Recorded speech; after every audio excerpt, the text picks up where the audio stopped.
We'd been spending several weeks looking at the life of Solomon, and the last time I was teaching, we came to the end of his reign in First Kings, and really, Solomon is a man whose life started off with just great purpose and potential, as God established him as the king of Israel and provided him with wisdom and really everything that he needed to prosper.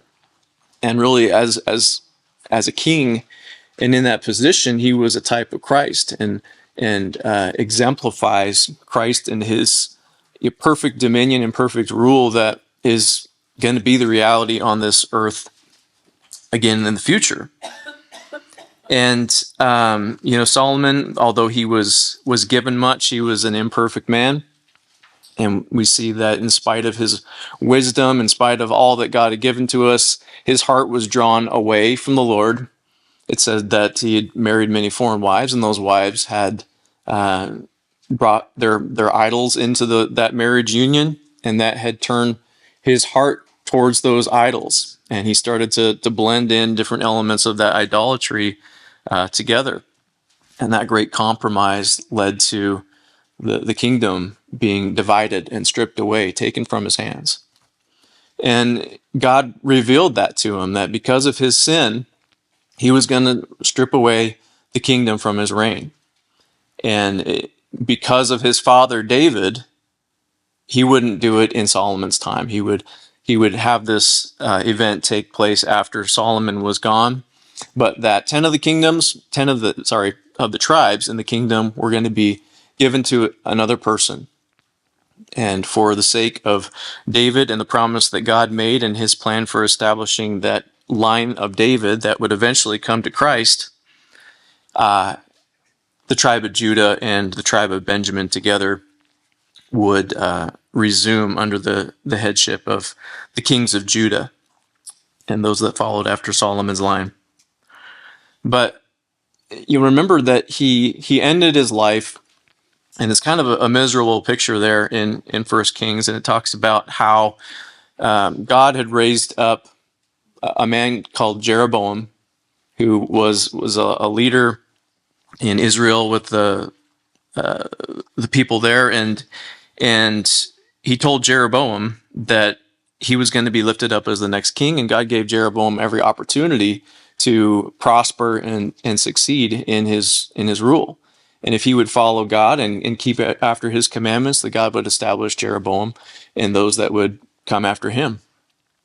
And you'll remember that Saul pursued Jeroboam and went after him to try to, kind of prevent this succession from taking place. And so he fled into Egypt for a while until Solomon was dead, and then he could return and resume that. But if you think about it, he's a lot like Solomon. That is a lot like Saul in that respect. God had said, "I'm going to take the kingdom from you. I'm going to give it to someone else." And that person that was lifted up, that God was going to establish as the next king, he pursues after him in trying to thwart God's intended plan, trying to take things into his own control. And of course, that's not what's going to happen. And God protects Jeroboam down in Egypt and allows him to, become king. And we'll return to that in the book of Kings at a later date. But today I wanted to look at another aspect of Solomon's life towards the end of his days that we see here in the book of Ecclesiastes. And Solomon bears a very unique perspective that he can bring concerning his own life, concerning his experiences, concerning the opportunities that he had being the king, being this wise man, and having all of these available resources to him. And he approaches this message as the preacher. He's got a message to proclaim to the world, and it's worth our attention. So we're going to take a look at some of these things that he says here today, kind of in a encapsulated form. But This book it really speaks to the condition of the human heart. So let's take a look, starting in chapter 1, and we'll read through a few chapters and take in this message that Solomon has for us. The words of the preacher, the son of David, king in Jerusalem. Vanity of vanities, says the preacher. Vanity of vanities, all is vanity. What advantage does man have in all his work, which he does under the sun? A generation goes and a generation comes, but the earth remains forever.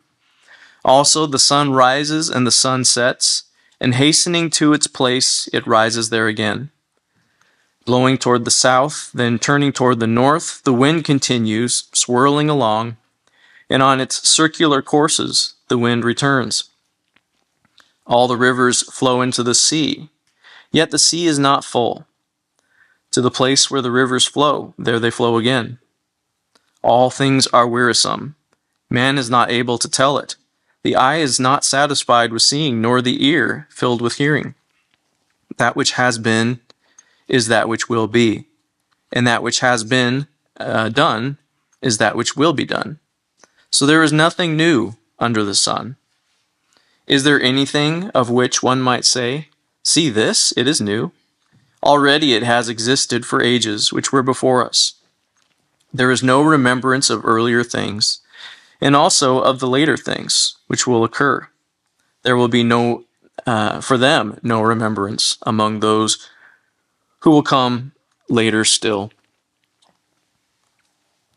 All right, so this is quite the introduction. Vanity of vanities, he says, all is vanity. It's empty. Everything is just void of meaning and purpose. All of this is just, he says it's like striving after wind here in a bit. All that is done under the sun. So there's a few key concepts that he continues to bring to our mind in this first one here, being vanity of vanities. Everything, in the Hebrew mind, that repetition of the word is really just exemplifying and magnifying that concept. So of all of the vain things, this is the vainest thing, which includes, everything. All of this is vanity. He talks about all these things that are done under the sun. This is the condition of humankind. This is what the world that we find ourselves in, this cosmos, this created order of things that makes up our reality.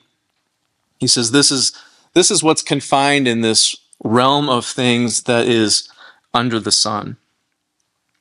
And so he goes on to describe all of these cycles in life using natural phenomena, natural things that happen over and over again. Generation comes, a generation goes. People are born, they get older, they eventually have children of their own, they continue on in that cycle of life, they die, and the next generation is following right again after them, and that cycle is on repeat. The sun every single day, where do we know it's going to rise? In the east. It's going to move across the sky. It's going to set in the west. And then tomorrow, back again at the east. That cycle of time. I mean, it's so predictable. It's so exact and precise in its nature that we, set our lives around it. We know exactly on any given day of the year at any given time where that sun is going to be with respect to where we are on earth, and we can reckon time accordingly to it. The cycle of the winds, the pattern of those things that blow across. We know what the weather's going to do. The water cycle. All of the water that we have ultimately is recycled water because it just keeps going through this loop over and over again from the rainfall and, on down through the rivers and everything. We use some of that. It goes right back out, eventually gets back out to the sea. then evaporates, and we have this cycle. These things just keep happening over and over again. He talks about the eye not being satisfied with the seeing, nor the ear filled with the hearing. We keep taking things in and taking things in and taking things in, and yet we always want more. There's always more for us to ingest, more for us to take in. And ultimately, we're never satisfied in that. It just keeps coming. What is really new? What is novel? What exists that hasn't already been, for generations and millennia? We discover things all the time that people are, this has been around for a lot longer than we recognize. And yet, when we encounter these things, we think, well, we got to be the first one that's ever understood this, the first one that's ever come to grasp this thing. No, sorry, it's been around, been there, done that. Many other people have worn the shirt. There's no remembrance of earlier things. We're very easily forgetful of all those things that come before us. We're not really concerned about what's behind us. We're always looking ahead. We want to see what's the next thing. Except that everything that we find and everything that we discover that has already been discovered, eventually we are going to go the way of all men, and other people are going to embark on that same path. So he describes this situation of life under the sun, and it's rather, monotonous and bleak, and that there's a reason for that. There's a point to it. From a certain perspective, looking at things from a scientific standpoint, it's fascinating. It's amazing to see these systems that God has created, the way that he has made a sustaining water system, that the desert is going to have rain, that he has provided for his creation in all of these things. Life as we know it wouldn't exist without the systems that God has put into place. But from the standpoint of humanity, we see these things on repeat, and it's kind of like, if you've ever seen that movie Groundhog Day with Bill Murray, and every single day it's just the same thing on repeat. And what does that do to him? It drives him absolutely crazy. He's stuck in a loop. He can't get out of it. That's the same situation here. We're stuck in this loop. We can't get out of it because that's what entails this life under the sun. And he's bringing all of us into that. Every single one of us can say, yeah, that kind of sounds familiar. Every day kind of feels like a Monday. I go through my work week and it's kind of wash, rinse, and repeat for all of that.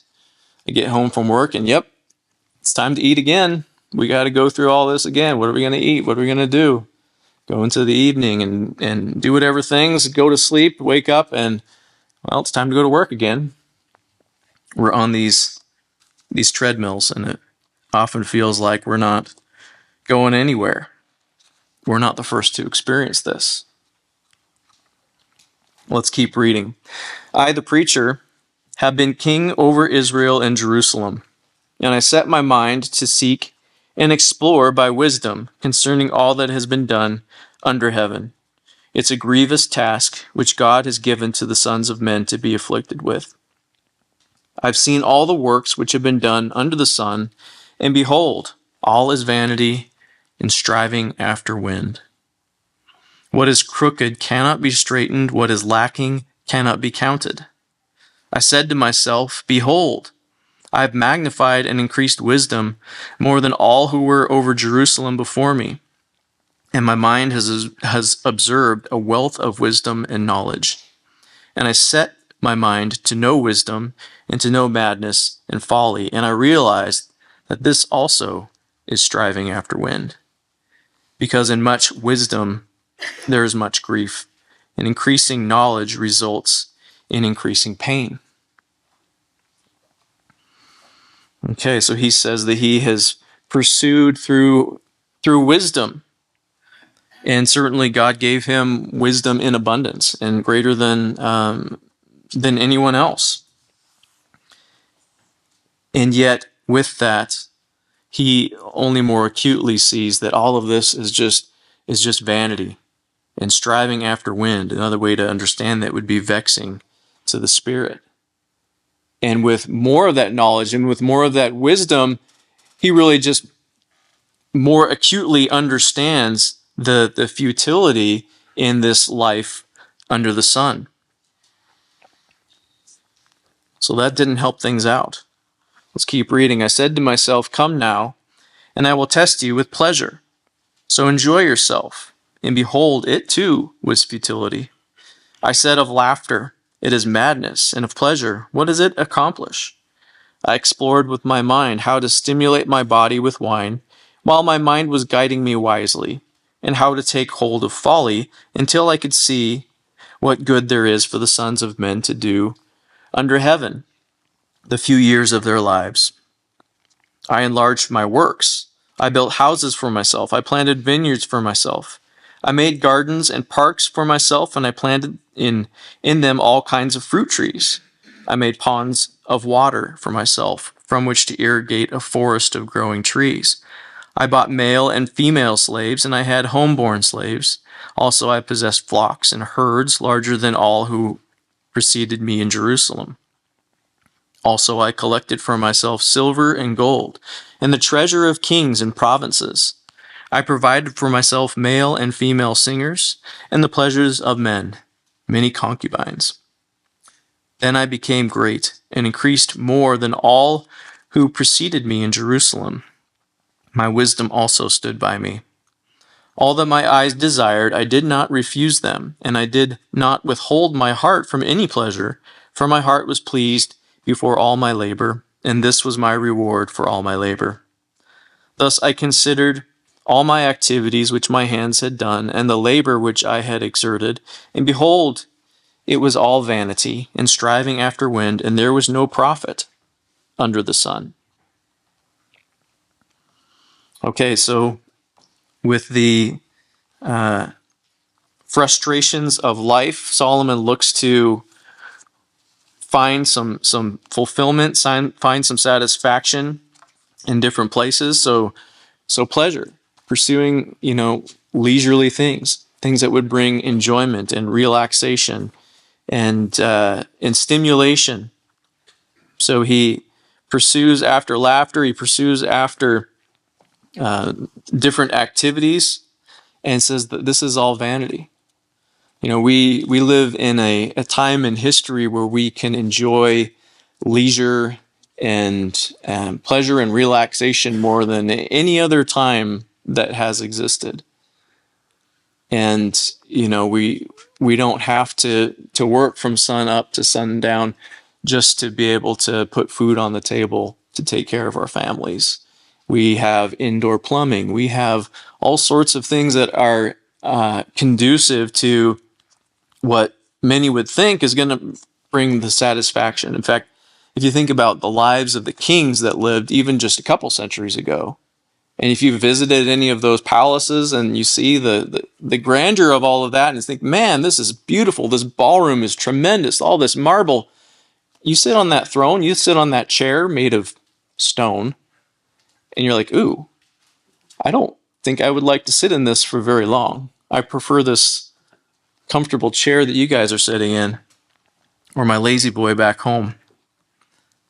Or you take a look at their plumbing situations. You're like, huh, that's interesting. I think I've seen that camping before. We have, of course, all of the, more TV than a lifetime could consume, and movies and everything else that we have, and we do our best, but there's more than we can even possibly take in. And what's the end of it all? We binge watch a season of something and we think, well, that was great. What's next? We pursue these same kind of things. We have different avenues and different opportunities, but the same nature of humanity throughout all of time. So Solomon looks to productive things. if wasting time, if finding comfort and pleasure and relaxation and all of that didn't really cut it, how about in being productive? Rolling up our sleeves and getting to work, doing something worthwhile. Planting fruit trees, that's great. Everyone can benefit from that. It's going to last for generations. It's a blessing to future people to have those things. Or being industrious, building all the things that he had. His palaces, the buildings, the city itself, all of, building up the walls and anything else that he did to establish Jerusalem.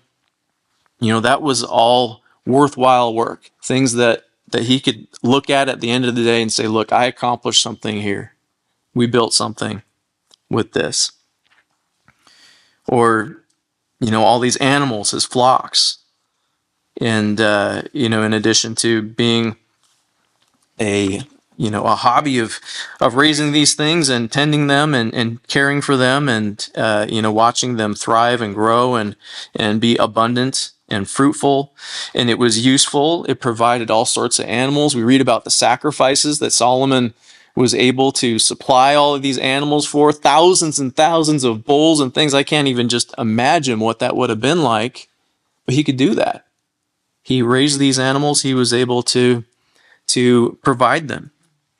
Of course, he had the riches of many kingdoms. And talk about his collection of ladies, his many concubines, and that's an understatement. 1,000 women that he was connected with. But this didn't satisfy. This is still all vanity of vanities. There's no profit in it, in this life under the sun. Let's keep reading. So I turned to consider wisdom, madness, and folly. For what will man do who will come after the king except what has already been done? And I saw that wisdom excels folly as light excels darkness. The wise man's eyes are in his head, but the fool walks in darkness. Yet I know that one fate befalls them both. Then I said to myself, as is the fate of the fool, it will also befall me. Why then have I been extremely wise? So I said to myself, this too is vanity. For there's no lasting remembrance of the wise man as with the fool, inasmuch as the coming days all will be forgotten, and how the wise man and the fool alike die. So I hated life, for the work which has been done under the sun was grievous to me, because everything is futility and striving after wind. Thus I hated all the fruit of my labor for which I had labored under the sun. For I must leave it to the man who will come after me. And who knows whether he will be a wise man or a fool? Yet he will have control over all the fruit of my labor for which I have labored by acting wisely under the sun. This too is vanity. Therefore, I completely despaired of all the fruit of my labor for which I had labored under the sun. When there is a man who has labored with wisdom, knowledge, and skill, then he gives his legacy to one who has not labored with them. This too is vanity and a great evil. For what does a man get in all his labor and in his striving which he labors under the sun? Because all his days his task is painful and grievous. Even at night his mind does not rest. This too is vanity.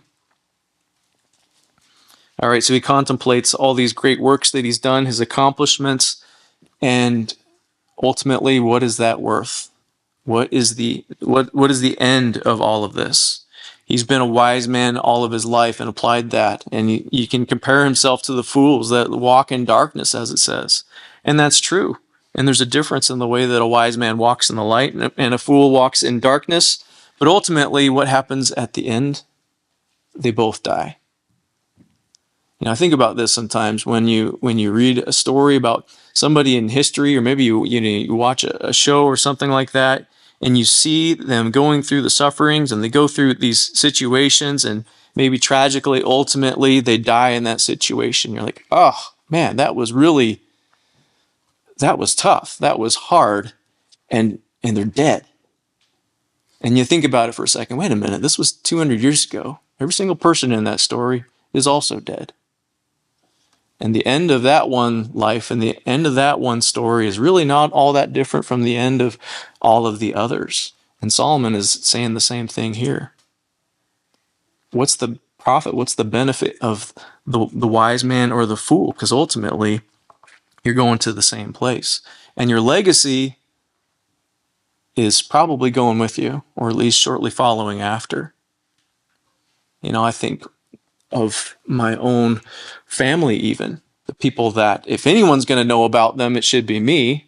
And I could think back a few generations and remember some names of grandparents and great-parents and great-grandparents and going back a little bit. But you know what? It gets pretty foggy going back, 3 or 4 levels. And some of you might have better track of those things and keeping records and whatnot. But ultimately, I couldn't tell you one thing about the lives of many of my ancestors going back just a few generations. And best case, maybe I know their name or could tell you where they had lived or where they were buried or something of that nature. But these lives that we build, these legacies that we have in this life that's under the sun, it's a fleeting thing. It's fading. You can see why it's a depressing situation, and what Solomon is really bringing out here in the futility and the vexing nature of this.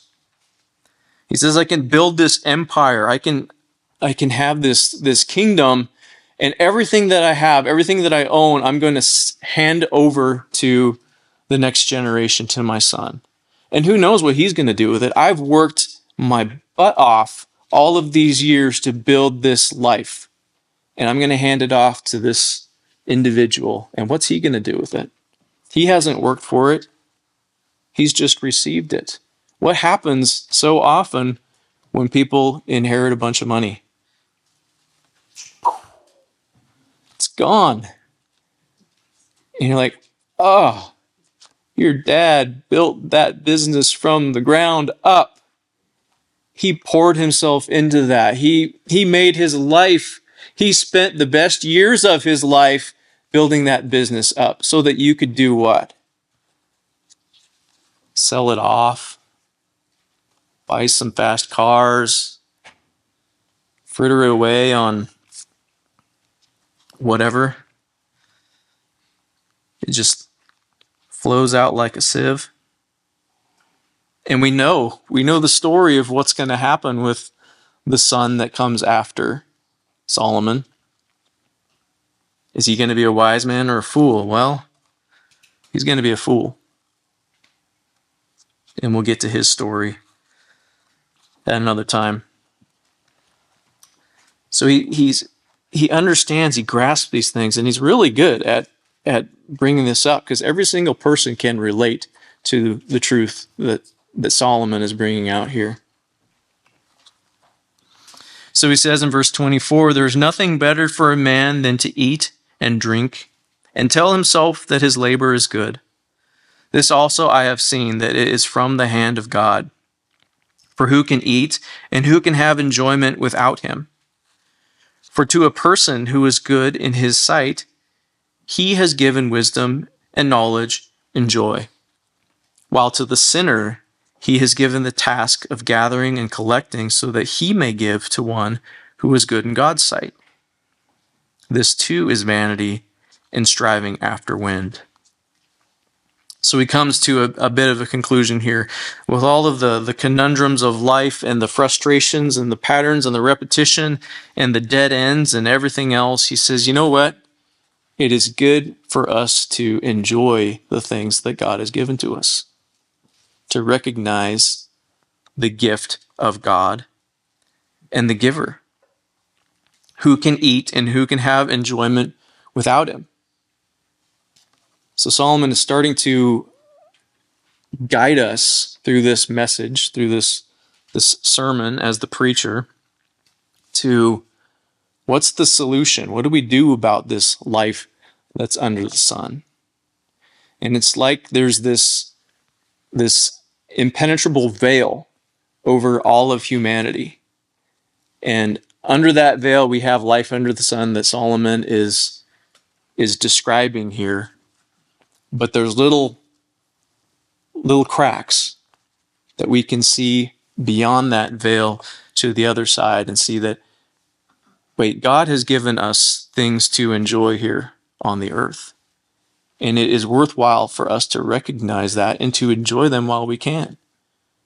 Because if I'm banking on having fulfillment and satisfaction in many of these different avenues of life, they're all going to fall flat. But I can enjoy what he's given to me today. He's given to me opportunities to enjoy even simple things like the food and the drink that he's provided.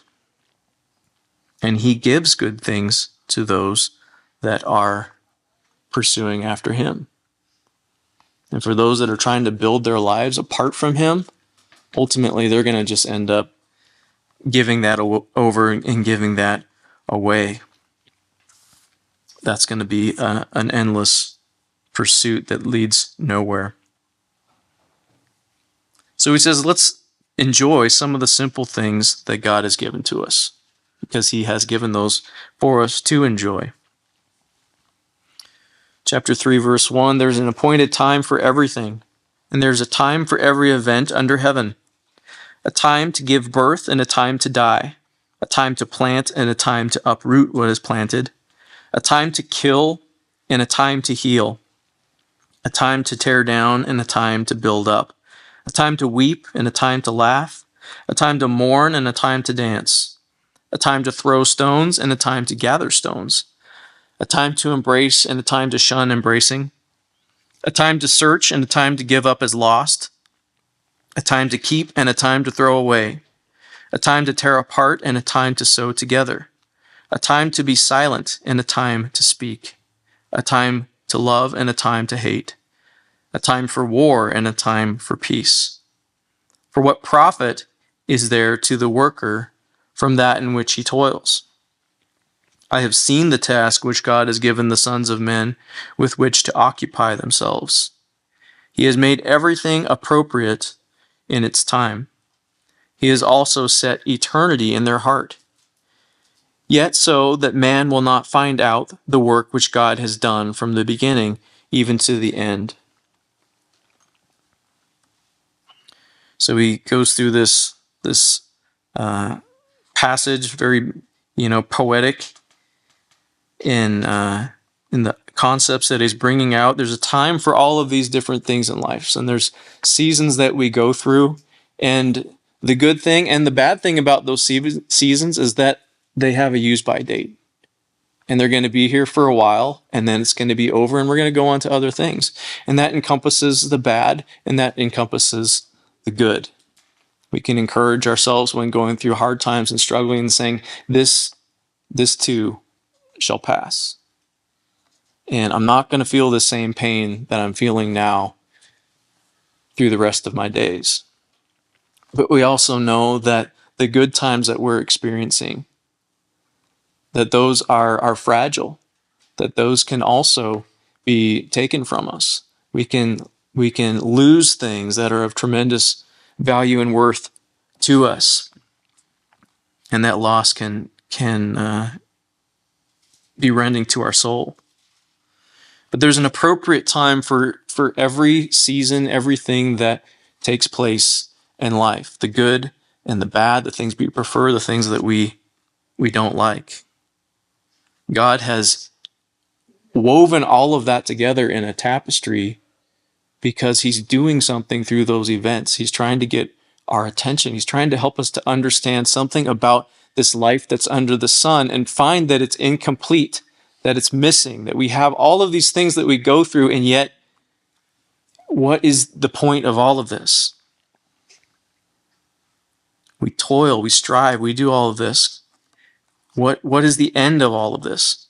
In verse 11, it says that he has made everything appropriate in its time, and he has also set eternity in our hearts. God has put something in the soul of each and every human being. Every man and woman and child, he has implanted into them an understanding of the eternal, something that goes beyond the realm of the life that is under the sun, something that goes beyond the realm of all of these events that we go through and that we experience in all of our days.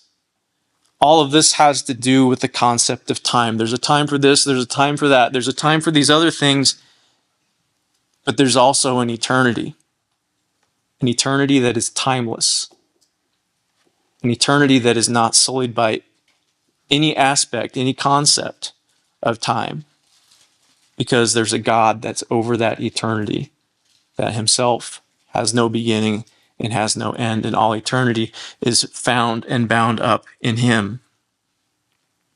He has put that homing beacon in the life of every single person. It is calling us to him. It's calling us to a life that is beyond the limitations of the life that's under the sun. We feel acutely the limitations and the frustrations of this life. And it draws us to something greater, something of worth, something of value that we can fix our hope on.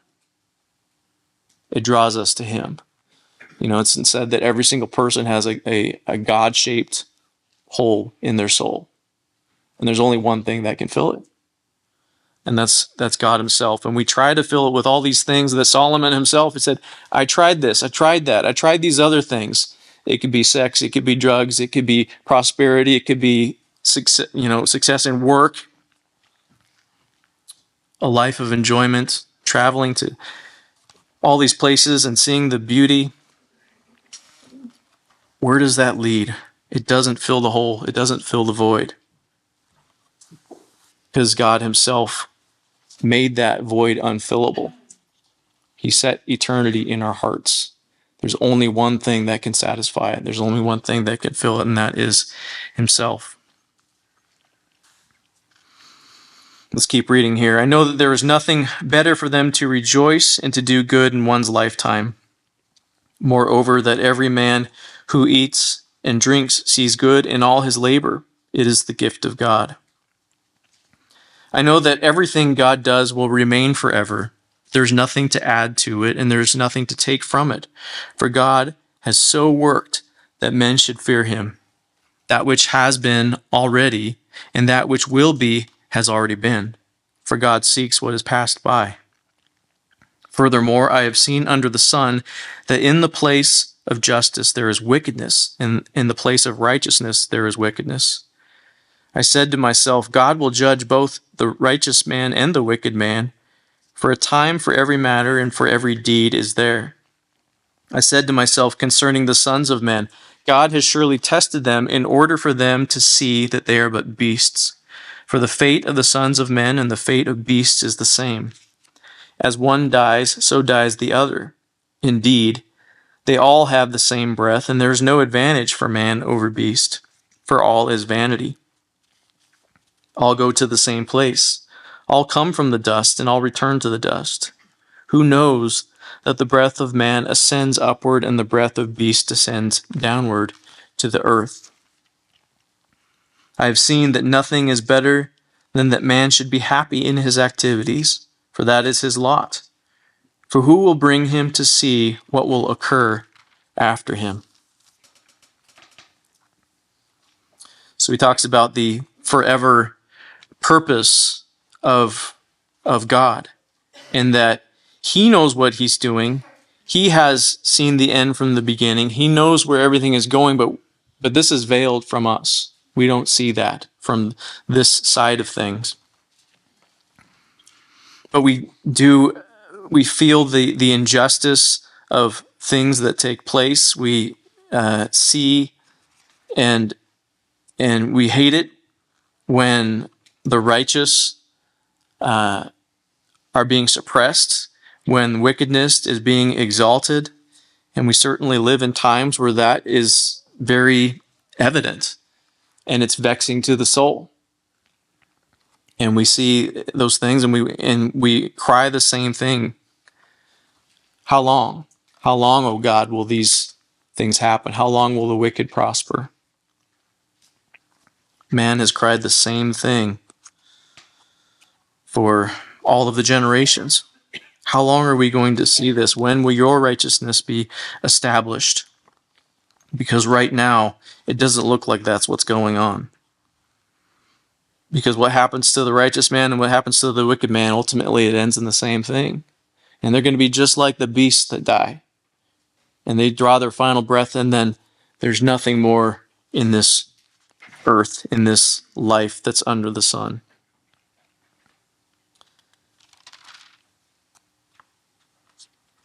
But he says that in light of all that, in light of those frustrations, those vexing things, that we should be satisfied with the lot that God brings to us. What is it that he has given for us to do and to accomplish? We can have some measure of satisfaction in that. He continues on, and we're going to skip ahead to the last chapter, chapter 12. And he looks at many different aspects of circumstances in life and oppression and political turmoil and worship and riches and all sorts of things. And he's bringing out the same concepts that we can see the futility of life under the sun. And now when he comes to the end of his sermon here in chapter 12, he says, actually backing up to verse 9 of chapter 11, "Rejoice, young men, during your childhood, and let your heart be pleasant during the days of young manhood. And follow the impulses of your heart, and know the desire of your eyes. Yet know that God will bring you to judgment for all these things. So remove grief and anger from your heart, and put away pain from your body, because childhood and the prime of life are fleeting. Remember also your Creator in the days of your youth, before the evil days come and the years draw near, when you say, 'I have no delight in them.' Before the sun and the light, the moon and the stars are darkened, and the clouds return after the rain." And he goes on here. So he's saying the time to embrace, the time to understand these truths is when you're young, when you still have the rest of your days ahead of you, when you can comprehend and grasp the life that you live under the sun, and what is it that God is actually doing. He says, remember the Creator in the days of your youth.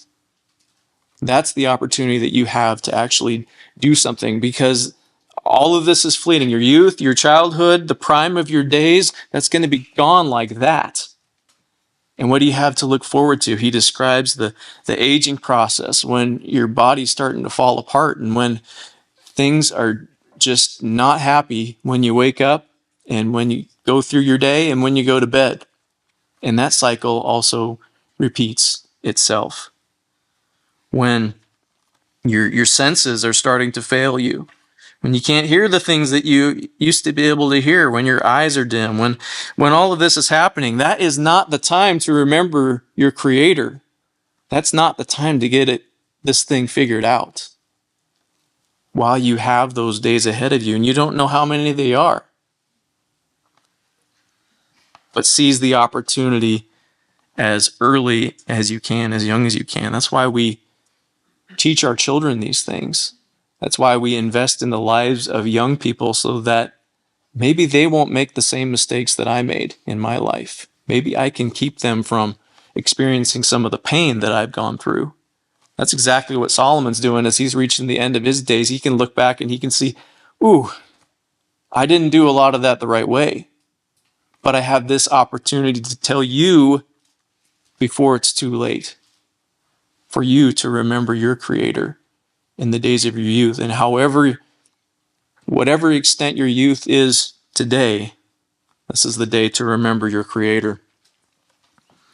Verse 9, in addition to being a wise man, the preacher also taught the people knowledge, and he pondered, searched out, and arranged many proverbs. The preacher sought to find delightful words and to write words of truth correctly. The words of wise men are like goads, and masters of these collections are like well-driven nails. They're given by one shepherd. But beyond this, my son, be warned. The writing of many books is endless, and excessive devotion to books is wearying to the body. The conclusion, when all has been heard, is fear God and keep his commandments, because this applies to every person. For God will bring every act to judgment, everything which is hidden, whether it is good or evil. So he brings it all to this point, and he says these words of wisdom, these words that he's writing for us to take in and understand today. He says they're given by one shepherd, and they're intended to be goads. It's to prod you. It's to make you go in the right direction, that he has said, this is where I want you to be. They're like well-driven nails that are an anchor to your soul, that keep you firm and fixed and placed and secure in him. That one shepherd that has provided this wisdom has given us the ability to understand who he is and what is he doing. And what should we do with that? Fear God and keep his commandments. This applies to every single person. You want to understand what we can do. You realize that we're limited in this life under the sun. And as long as we have that myopic view of everything I see around me, as that is the extent of the life that I live, I'm going to have the same frustrations as Solomon through every single day of that life until ultimately I'm going to die. But he says that there's a life that's beyond the sun. There's a life that is under the sun, S-O-N. There is a life that is beyond all of this. And if you want to appreciate, if you want to understand fullness in that, fear God and keep his commandments, and you will be established in this. Turn ahead to Colossians chapter 3. Paul is bringing us to the other perspective of this. You want to get your mind outside of the limitations of this life under the sun. You want to pierce the veil to the life that God has called us to. This is it right here. The first 4 verses of Colossians 3.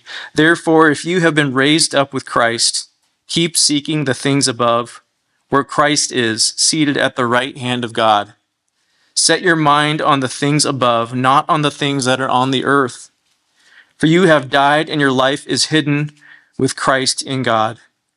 When Christ, who is our life, is revealed, then you also will be revealed with him in glory. Paul says, keep your eyes fixed on Jesus Christ. You're going to go through life on this earth. You're going to live your days out under the sun, but you don't have to have that be the experience of those days. You and I and every single one that has believed in Jesus Christ as their personal Savior by faith alone has received the eternal life of God. We can live our lives fixed on Jesus Christ, fixed in the heavenly places. Keep seeking, he says. Don't stop. And these are commands that Paul's given. He says, you might feel like doing something else, but I'm telling you, you are commanded. Keep seeking the things above. Keep your eyes fixed on the heavenly places where Christ is, seated at the right hand of the Father. He's there in that place of honor and recognition and control over every single event that takes place in those times and those seasons of our lives. He is the author of them. He is the perfecter of them, and he will use them in our lives for his purpose and his glory, and something that we will not be able to perceive until we see him face to face. And then the life that we are living, not in the future with him, but today, the life that we have right now in Jesus Christ, this life that is hidden in him, will be revealed. It's going to be brought out to the open. The veil will be torn completely, and we will see Jesus Christ for who he is and for what he has done in our lives. We will see perfectly, and we ourselves will be revealed for the first time. You think you know yourself? You don't yet. But one day that's going to be made clear. We can live in the reality of that today. This is not something for then. This is something for us now. We don't have to be limited by the frustrations and the difficulty of this life under the sun. We can be set free of that by living the life of fullness, the life that is experienced in the Son of God, who has given us life abundantly. Let's pray. Father, I just thank you so much for your truth. I thank you for Solomon, the preacher, and for his life experience that can speak volumes. And it's something that we all can very much grasp and understand, because we know what life under the sun is like. We sense the futility and the frustration involved in it. But Father, you've called us to something far greater. I pray that each and every one of us would realize that we would understand that we can live in the reality of Christ right now. Help us to keep our eyes fixed on your Son. Open up our comprehension, our understanding to who he is and what he is doing in our midst. And may our lives and our days, however many there are, be pleasing to you and used for your purpose and glory. In Jesus' name, amen.